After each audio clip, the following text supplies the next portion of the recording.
बिस्मिल्लाहिर्रहमानिर्रहीम। अस्सलाम वालेकुम नाज़रीन, आप यूट्यूब चैनल देख रहे हैं। मैं इमरान खान हूँ। थोड़ा वीलॉग लेट है, उसके लिए मैं माज़रत चाहता हूँ आपसे। मुझे फ़्लू है काफ़ी और थोड़ा तबीयत ठीक नहीं थी, लेकिन जो ख़बरें हैं वो बड़ी तकलीफ़ दें हैं, आप तक पहुँचानी है। सबसे पहले तो ये है कि इमरान खान साहब की बहनों पर बदतरीन टॉर्चर किया गया अडियाला जेल के बाहर, और बड़े तकलीफ़ देह मनाज़िर थे। वो लोग जो एक दिन पहले शाहज़ेब खानज़ादा की अहलिया के सामने शाहज़ेब खानज़ादा से सवाल पूछे जाने पर बहुत ज़्यादा मज़म्मत कर रहे थे, रोला डाल रहे थे, शोर मचा रहे थे कि एक सहाफ़ी से सवाल कैसे पूछा जा सकता है और कैसे बदतमीज़ी की जा सकती है, ये हरासा करना है, ये हरासमेंट है। वो लोग इसके ऊपर कुछ बोले ही नहीं, कोई इस पे बात ही नहीं कर रहा, किसी को इस पे तकलीफ़ ही नहीं है। इमरान खान की बहनें हैं तो इसलिए कोई उनके इंसानी हुकूक नहीं है। इमरान खान की बहनें हैं तो क्या उन्हें हरासा किया जाना जायज़ है? यानी ये मीडिया ने आदत डाली है पाकिस्तान में, और ये मीडिया ने काम शुरू किया था कि माइक पकड़ के और कैमरा लेके किसी के भी घर में घुस जाते थे, किसी के भी बेडरूम में घुस जाते थे, किसी के भी मुंह के ऊपर कैमरा तुन के, माइक तुन के जो है उसका इंटरव्यू लेना शुरू कर देते थे। हमारे साथ ये हुआ जब हम अदालतों में जाते रहे, हमारे अपने दोस्त करते रहे। तो इस तरह अगर कोई और आम आदमी करता है तो वो हरासमेंट कैसे हो जाती है? मैं जब अदालत जाता था, मेरे साथ मेरे दोस्त, मेरे भाई, मेरे घर वाले भी होते थे, तो हमें इन सवालात का सामना करना पड़ता था, हम जवाब देते थे। तो अब यानी जो आप करते हैं, जो बोलते हैं, वही आपको काटना होता है। लेकिन यहाँ ये देखें ना कि कितने लोग कितना रोला डाल रहे थे, ये हो गया, वो हो गया, मजम्मत करो, पकड़ो, बंद करो, मारो, फलां ढिमका, इतना कुछ। और निकला क्या? ये अलीमा खान और उनकी दूसरी बहन जो इमरान खान साहब की हैं, उनके ऊपर टॉर्चर। नतीजा ये निकला, ये रियासत जुल्म और जबर करते करते इस लेवल तक पहुँच गई है कि बेगैरती की इंतहाएँ भी अब क्रॉस की जा रही हैं। इमरान खान की एक बहन को अंडा मारा जाता है, और जो मारने वाली हैं अंडा खवातीन, उन्हें बाकायदा रेस्क्यू करके वहाँ से निकाला जाता है। आज तक कोई पता नहीं, FIR तक दर्ज नहीं होती। और अब अडियाला जेल के बाहर इमरान खान की बहनें पहुँचती हैं कि जब हमें हमारे भाई से मिलवाया जाए। क्यों नहीं मिलवा रहे? कानून के मुताबिक हमें इजाज़त है अपने भाई से मुलाकात करने की, हमारे पास अदालती ऑर्डर है, मिलवाया जाए। नहीं मिलवाया जाता, जानबूझकर उन्हें रोका जाता है। वो वहाँ धरना देकर बैठ जाती हैं, जो उनका कानूनी हक़ है कि आप हमारी मुलाकात क्यों नहीं करवा रहे। उसके बाद लाइटें बंद करके उन पर टॉर्चर किया जाता है, उनको सड़कों के ऊपर घसीटा जाता है, उन्हें डंडे मारे जाते हैं, उनके ऊपर पानी फेंका जाता है। ये इमरान खान की बहनों के साथ किया गया है। नौरीन खानम जो इमरान खान की बहन है, उनकी आंखों में आंसू थे, लोग उनके हाथ मल रही थी ख़वातीन वहाँ पे बैठी हुई, जिसके ऊपर उन्हें लगा, उनको बालों से पकड़ के घसीटा जा रहा था। अलीमा खानम ने सारी बात बताई है कि उनकी बहन के साथ क्या किया गया। वो बताती है, मेरी बहन तकरीबन बेहोश थी, उनको बालों से पकड़ कर घसीटा जा रहा था। वो तो शुक्र है हमें नज़र आ गया, हमने जाकर छुड़वाया। ये क्या समझते हैं हम इस जुल्म को कबूल करके चुप करके बैठ जाएंगे? हम डर जाएंगे? हम नहीं डरने वाले। ये फ़िरौन है, यजीद है, इनके खिलाफ हम खड़े होंगे। और जो कुछ हो रहा था, ये करवाने वाली एक SP एक औरत है। इस औरत को शर्म आनी चाहिए, वो औरतों के नाम पर धब्बा है। जो इमरान खान साहब की बहन जिन्हें मारा गया, ज़रा उनकी भी बात सुने आप, वो बाद में क्या बता रही है, देखें। यहाँ के पकड़ के पुलिस वाली ने बालों से मेरे पीछे से पकड़ा और मुझे ज़मीन पे फेंका। मुझे तो समझ भी नहीं आई, मुझे तो जो उन्होंने किया मुझे अभी तक पता भी नहीं चला कि क्या किया। और बाकी वीडियो में सब देख सकते हैं कि क्या किया। और सब मिली हुई थी, सारी पुलिस वाली औरतों ने मिल के, और एक बहुत मोटी सी थी, वो तो लगता था कि इसी काम के लिए उसने, इन्होंने जो बाजू टांगों से घसीटा, शायद कभी भी नहीं कर सकते किसी के साथ। तो ये बस अब आप अफसोस ही कर सकते हैं कि किस हद तक गिर चुके हैं। चोट ज़्यादा तो नहीं लगी आपको? चोट जो भी लगी होगी, लेकिन जो किस हद तक गिर चुके हैं, ये अफसोस है कि किधर तक ये गया है। कि इन्होंने हम तो आराम से बैठे थे, आपने देखा था फुटपाथ पे बैठे थे, हम तो कुछ कर ही नहीं रहे थे। लेकिन अब ये क्यों किया है मुझे नहीं समझ आई। और पंजाब पुलिस पहले ही बदनाम थी, और अब तो पता है कि पंजाब पुलिस एक दरिंदा पुलिस है। जिस तरह बाकी सबको मार रहे थे वहाँ पे, आपने देखा था कि शाहिद खटक और मीना खान जो वजीर है, उसको किस बुरी तरह मार रहे, सबको मार रहे थे वहाँ पे। अफसोस कर सकते हैं इनके लिए। ये नाज़रीन अलीमा खानम ने भी बताया, उनकी बहन ने नौरीन खानम ने भी बताया। अब इनका शेर जैसा भाई इन्होंने जेल में बंद किया हुआ है। पाकिस्तान का दलेर तरीन आदमी, बहादुर तरीन आदमी, उसको जेल में बंद किया हुआ है, और उसकी बहनों को मार रहे हैं। इतने बहादुर हैं ये। यानी इनकी बहादुरी का आप यहाँ से अंदाज़ा लगा लें कि एक बब्बर शेर जैसे आदमी को, जो बहुत बहादुर है, दलेर है, और वो इतना दलेर है कि आज पाकिस्तान के सारे दलेरों को उस पर गुस्सा है कि ये कहाँ से इतना दलेर निकल आया। दलेर तो हम मशहूर थे, हीरो तो हम हैं कौम के, ये कहाँ से कौम का हीरो बन गया, ये कहाँ से लोगों के दिलों की धड़कन बन गया। अपनी बहादुरी के बलबूते पे उसने अपनी एक सल्तनत कायम की है लोगों के दिलों में। और अब ये सारे टटपूंजिए उससे जेलस होते हैं, और जब उसका कुछ नहीं बिगाड़ सकते तो उसको साजिश करके इकट्ठे होकर अपने ताकत के बलबूते पर जेल में बंद कर देते हैं। और आज उस जेल में बंद शेर जैसे आदमी की बहनों को बाहर रुसवा किया जा रहा है, सड़कों पे घसीटा जा रहा है, उनकी बेहुरमती की जा रही है, बुजुर्ग खवातीन को टॉर्चर किया जा रहा है, बालों से पकड़ के घसीटा जा रहा है। शर्म तो नहीं आती इनको, गैरत तो नहीं आती इनको। मैं सिर्फ फील्ड मार्शल आसिम मुनीर को कहना चाहता हूं कि एक लम्हे के लिए सोचें, आपकी बहन को या आपकी बीवी को ऐसे घसीटा जाए, सड़क पे पकड़ के कांस्टेबलें आए और पकड़ के घसीट के ले जाए।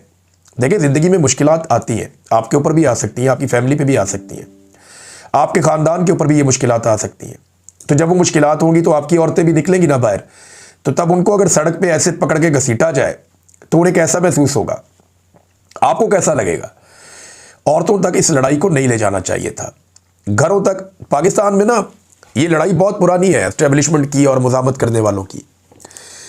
ये चेहरे बदलते रहते हैं, कभी सामने आ जाता है एक चेहरा अयूब खान का, कभी याया खान का, कभी ज़ियाउल हक का, कभी परवेज़ मुशर्रफ का, कभी जनरल बाजवा का, जनरल कियानी का, और कभी चेहरा आ जाता है आसिम मुनीर का। तो ये एक पूरा एक रवायत है जो चली आ रही है, एक सोच है, एक नज़रिया है, ये इस तरफ है।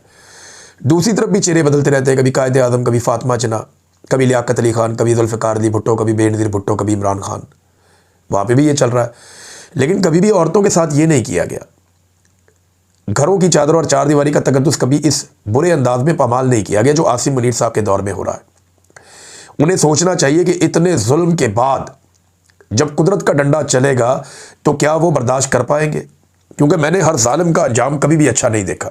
कभी ये इमरान खान की बीवी पे कीचड़ उछालते हैं, कभी ये इमरान खान की बहनों पे टॉर्चर करते हैं, तो क्या इसके बाद इमरान खान जो है वो सरेंडर करेगा? सवाल ही पैदा नहीं होता। ये अपने सारे रास्ते खुद ही बंद करते जा रहे हैं। और पाकिस्तानियों पे मुझे हैरत होती है कि वो आदमी पाकिस्तानियों के लिए मार खा रहा है, अपने लिए नहीं खा रहा। 25 करोड़ पाकिस्तानियों के लिए वो आदमी मार खा रहा है और पाकिस्तानी उसको मार खाता हुआ एंटरटेन हो रहे हैं देख देख के। पाकिस्तानी निकल ही नहीं रहे। पाकिस्तानियों को चाहिए कि अब बस कर दें, या कम से कम जो घरों की खवातीन है इस वाक़े को देखने के बाद उन्हें चाहिए कि अपने मर्दों को चूड़ियाँ दे दें तोहफे में, कि पाकिस्तान का सबसे बड़ा लीडर जिसे तुमने वोट डाला था, पाकिस्तान का सबसे बड़ा लीडर जिसके नज़रिए को तुम मानते हो, आज उसकी बहनों को सड़कों के ऊपर घसीटा जा रहा है, मारा जा रहा है, लो एंजॉय करो, तुम भी चूड़ियाँ पहन लो। क्योंकि देखें, जब लोग अपने हक के लिए खड़े नहीं होंगे, पुरअमन तरीके से बाहर नहीं आएंगे, तब तक ये जुल्म, ये जबर और ये फस्तायत चलती रहेगी। अल्लामा राजा नासिर अब्बास साहब वहाँ मौजूद थे, उन्होंने इस मौके के ऊपर क्या बात की, ज़रा उनकी बात भी सुन लीजिए। वो क्या कह रहे थे वहाँ पे खड़े होकर। बूढ़ी औरतों को मारना है, ये कौन सा पाकिस्तान है, कौन सी इंसानियत है, कौन सा दीन है? ये तो काफिर भी ऐसे नहीं करेगा कोई। किसी के नामूस के सालिस से करना, किसी की बहनों के से मारना, मुलाकात नहीं करने देना उसको। ये इस्लाम है, ये पाकिस्तान है, ये कलमा है, ये कुरान मानने वाले हैं। ये तो काफिर भी नहीं करते हैं किसी के साथ। ये तो यजीद की फौज ने किया था अहले बैत अलैहिस्सलाम की खवातीन के साथ, औरतों को मारा था उन्होंने। ये यजीदी फौज की सुन्नत है, तरीका है। अल्लामा साहब, मर्द और खवातीन दोनों को इस प्रिजन वैन में इन्होंने बंद किया हुआ है, सारी उनको आगे नहीं आने देंगे। तो ये नाज़रीन स्टेटमेंट आपने सुना, अल्लामा राजा नासिर अब्बास साहब वहाँ पे मौजूद थे। एक स्टेटमेंट जो है वो सुहेल अफरीदी साहब ने भी दिया। उन्होंने कहा, पंजाब पुलिस के गुंडों की इमरान खान साहब की बहनों पर तशद्दुद की शदीद अल्फाज में मजम्मत करता हूँ। खुद को फ़िरौन समझने वाले मर्द से मुकाबला नहीं कर पा रहे तो घर की औरतों पर हमलावर हो चुके हैं। इससे पहले इमरान खान साहब की अहलिया पर भी घटिया तरीन इल्ज़ामात लगाकर हमलावर हो चुके हैं। ये सब बुज़दिली और बेगैरती की आला मिसाल है। आज एक सूबाई वज़ीर मीना खान पर भी तशद्दुद किया गया जो काबिल मुज़म्मत है। कौमी असम्बली के रुकन शाहिद खटक और बाकी सूबाई और कौमी असम्बली मेंबरान को भी गिरफ्तार करने की कोशिश काबिल मुज़म्मत है। मुल्क में जमहूरियत और आइन और कानून का जनाजा निकल चुका है। याद रखना कि यह सब लिखा जा रहा है, फिर ना कोई औरत कार्ड आएगा, ना जमहूरी इक़दार और ना ही इखलाकियात। अब ये हद से ज़्यादा हो गया है और हालात को ज़बरदस्ती उस तरफ ले जाया जा रहा है जहाँ से वापसी नामुमकिन है। ये जो वाक़या हुआ है ना, ये आग लगाएगा, मैं ये जानता हूँ। ये बहुत बड़ी गलती कर दी पाकिस्तान की मिलिट्री एस्टेब्लिशमेंट ने, क्योंकि मरीम नवाज़ ने और नवाज शरीफ ने तो एक दिन पहले कहा कि हम कोई बदला नहीं ले रहे, हम किसी जुल्म का हिस्सा नहीं है। तो जुल्म जो है पाकिस्तान की मिलिट्री एस्टेब्लिशमेंट कर रही है। ये जो अब उन्होंने किया है ना, इसका उन्हें खुमियादा भुगतना पड़ेगा, आज नहीं तो कल। असद कैसर साहब ने भी इसमें स्टेटमेंट दिया। उन्होंने कहा, जी अडयाला जेल के बाहर जो इमरान खान साहब की बहनों और दीगर कारकुनान के साथ किया गया इंतहाई शर्मनाक और काबिल मजम्मत इक़दाम है। उनका वाहिद कसूर यह है कि वो जेल मैनुअल के मुताबिक अपने भाई से मुलाकात करना चाहते हैं, मगर मुसलसल उन्हें उनके जायज़ हक से महरूम रखा जा रहा है। 26वीं और 27वीं आईनी तरमीम के बाद सूरत हाल इस कदर तशवीशनाक हो चुकी है कि अदलिया अपने ही जारी करदा अहकामात पर अमल दरामद नहीं करवा सकती। जबकि एक जेल सुपरिटेंडेंट का तो मामला ही नहीं है। इमरान खान साहब कहते हैं वहाँ पे बैठा हुआ एक कर्नल है जेल के अंदर जो सारी चीज़ों को कंट्रोल करता है। अलीमा खानम ने पोल खोल दिया। बहरहाल उन्होंने कहा जी कि हमें बताया गया कि आसिम मुनीर का नोटिफिकेशन होने तक इमरान खान साहब से आपकी मुलाकात नहीं करवाई जाएगी। तो अब आसिम मुनीर साहब के नोटिफिकेशन का इंतज़ार करें। जब वो नोटिफिकेशन हो जाए, और मैंने आपको ये बात बताई थी, ये अलीमा खानम साहिबा ने उसकी तस्दीक की है। जो खबर मैंने आपको दी थी आज से 1-2 हफ्ता पहले, मैंने आपसे कहा था कि इमरान खान को ये कैद तन्हाई में डाल देंगे जब तक कि आसिम मुनीर साहब का एक्सटेंशन वाला मामला नहीं हो जाएगा, तब तक इमरान खान साहब को कैद तन्हाई में ये रखेंगे ताकि इमरान खान साहब का कोई स्टेटमेंट बाहर आके असरअंदाज ना हो। अब उस सूरत हाल का पूरा पाकिस्तान सामना कर रहा है। नाज़रीन, ये बेशर्मी और बेगैरती ये इनके गले पड़ेगी, ये मैं आपको आज कह रहा हूँ, आप लिख के रख लें। और ये कल को कोई औरत कार्ड भी नहीं खेल सकेगा। जितना जुल्म इन्होंने कर दिया, बिलावल जरदारी ने, मुझे याद है एक छोटी सी बात के ऊपर कितने बेगैरत हो आप, कितने बेगैरत हो आप। आज वो बिलावल की गैरत नहीं जागती। मरियम नवाज कहती है जनाब कि मैं औरत हूँ और औरतों के लिए ये कर दूंगी वो कर दूंगी। वह औरतों को सड़कों पे घसीट रहे हैं, और वो भी पाकिस्तान के सबसे बड़े लीडर की बहनों को, जिसका मैंडेट चोरी करके ये सारे लोग इक़्तिदार में बैठे हुए हैं। ये जो वाक़या रात को हुआ है ना, ये मिलिट्री एस्टेब्लिशमेंट के अनजाने खौफ का ऐलान कर रहा है। ये बता रहा है कि इस वक्त साहब बहुत डरे हुए हैं। आसिम मुनीर साहब खौफज़दा हैं। कभी वो इस्तिस्ना ले लेते हैं, कभी कोई और चीज़ ले लेते हैं, कभी ये बहनों के ऊपर अटैक कर देते हैं। ये जुल्म और जबर की एक दास्तान है जो लिखी जा रही है, और इसको पाकिस्तान के अवाम ही रोकेंगे। अब कोई और रास्ता है नहीं। अदलिया तो मौजूद नहीं है, पार्लियामेंट भी मौजूद नहीं है, बैनुल-अक़वामी सतह पे कोई इंसानी हकूक़ के लिए आवाज़ नहीं उठ रही। आवाज़ सिर्फ ओवरसीज़ पाकिस्तानी उठा रहे हैं। हम इस पर बात कर रहे हैं या कोई और कर ही नहीं रहा। जो यूरोपीय यूनियन है वहाँ से भी कोई आवाज़ नहीं उठती। अब वो GSP+ के ऊपर एक स्टेटमेंट उन्होंने ज़रूर दिया, मैं आगे जाके आपको पढ़ के सुना देता हूँ, लेकिन अमल दरामद किसी चीज़ के ऊपर नहीं हो रहा, क्योंकि डोनाल्ड ट्रंप इन लोगों के हक़ में है फ़िलहाल, और डोनाल्ड ट्रंप इन लोगों को सपोर्ट कर रहा है जो पाकिस्तान के अंदर जालिम रजीम है। अब मामला ये है कि ये जालिम रजीम सिर्फ एक सूरत में हट सकता है कि पाकिस्तानी निकल आएँ और पाकिस्तानी निकल कर इस जालिम रजीम को चंद घंटों में चलता कर दें। ये ज़्यादा टाइम नहीं लगेगा, पाकिस्तानियों को एक दफ़ा टाइम निकालना पड़ेगा। 25 करोड़ का मुल्क है, 2-2.5 करोड़ लोग जिम्मेदारी लें, बाहर आ जाएं अपने अपने शहरों के अंदर, और हुकूमत को घर भेज के तसल्ली के साथ 5-6 घंटे में सारा मामला लपेट दें। बगैर गोली चले, बगैर लड़ाई हुए, बगैर कोई मसला हुए, ये सब हल हो सकता है अगर लोग बाहर आ जाएं तो। लेकिन लोग इतने कि पाकिस्तान की आबादी का कम से कम 10% बाहर आ जाए, यानी हर 10 में से एक आदमी ये जिम्मेदारी ले कि वो हुकूमत को घर भेज के वापस आ रहा है। और ये 8-10 घंटे का, 5-7-8-10 घंटे का काम है, इससे ज़्यादा टाइम लगेगा ही नहीं, क्योंकि हुकूमत बर्दाश्त नहीं कर सकती। जब अवाम निकल आती है, निकल के बाहर सड़कों पे बैठ जाती है, तो फिर हुकूमत के बस में कुछ नहीं रहता। पूरे पाकिस्तान में लोगों को निकलना पड़ेगा और इन हुक्मरानों को इनके घर भेजना पड़ेगा, ताकि एक जायज़ इलेक्शन के बाद एक जायज़ हुकूमत बने। और इन सबका एहतसाब होना भी अब बहुत ज़रूरी है। यानी वो शेख वकास अकरम ने कहा मजम्मत नहीं करेंगे, अब हम इसकी मजम्मत बनती भी नहीं है इस वाक़े की, हम इसका बदला लेंगे, और फिर कल को कोई औरत कार्ड भी हम नहीं चलाने देंगे। अब इसके ऊपर बात करेंगे, ये चीज़ें आपको याद रखनी पड़ेंगी। तो नाज़रीन, जो कोई करता है ना, वो उसके सामने आता ज़रूर है। मेरा ईमान है जो भी परवेज़ मुशर्रफ ने किया उसको वो भुगतना पड़ा, सिसक के मरा वो।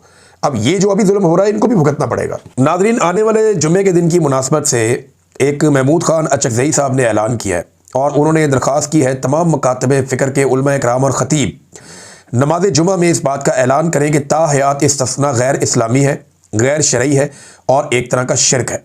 ये बात जनाब महमूद खान अचकज़ई साहब ने कही है, और उलमा इकराम इस बात को सुन लें और समझ लें कि उन्हें ये दुआ करवानी चाहिए। और जो नमाज़ी हज़रात हैं, अगर उलमा इकराम ये दुआ ना करवाएं तो नमाज़ी हज़रात कम से कम उलमा इकराम को याद दिलाएं कि जनाब इसके ऊपर ज़रूर बात करें कि ताहयात इस्तिस्ना इस्लामी है या शरई है या नहीं है, क्योंकि बड़े बड़े उलमा इकराम कह चुके हैं और तमाम मकातब फ़िक्र के उलमा इकराम कह चुके हैं कि ताहयात इस्तिस्ना ना तो इस्लामी है और ना ही शरई है, ये गैर इस्लामी और गैर शरई है, और ये एक तरह का शिरक है। लिहाजा महमूद खान अचकज़ई साहब ने अब ये दरख्वास्त की है, और देखते हैं उलमा इकराम इसके ऊपर दुआ करवाते हैं, इसके ऊपर स्टेटमेंट देते हैं, तो फिर वो स्टेटमेंट आपको पता है पूरी दुनिया के अंदर वायरल होंगे, सामने आएंगे, सारी दुनिया को पता चलेगा। लेकिन मौलवी जो है ना, वो डर बड़ा जल्दी जाते हैं, ज़रा हौसला नहीं करते। इन्हें हौसला करना चाहिए, बहुत बड़ी ताकत है ये। हौसले के साथ आगे बढ़ें और सच को सच कहें, गलत बात को गलत कहें। यहाँ पे नाज़रीन एक और जो GSP+ के हवाले से जो स्टेटस है पाकिस्तान के पास, इस पर पाकिस्तान में इंसानी हकूक़ पर पेशरफ्त ना हुई तो GSP+ ख़तरात में पड़ सकता है। जबरी गुमशुदगियाँ GSP+ मॉनिटरिंग में सरफ़हरिस्त मसला होंगी। पाकिस्तान में आज़ादी इज़हार राय और मीडिया स्पेस में कमी ज़ाहिर हो रही है, ये यूरोपीय यूनियन के सफ़ीर ने एक स्टेटमेंट जारी किया है। नाज़रीन, अगले वीलॉग में हम तफसील से बात करेंगे। अब तक के लिए इतना ही। अपना ख्याल रखिएगा, अपने इस चैनल का भी। अल्लाह हाफ़िज़।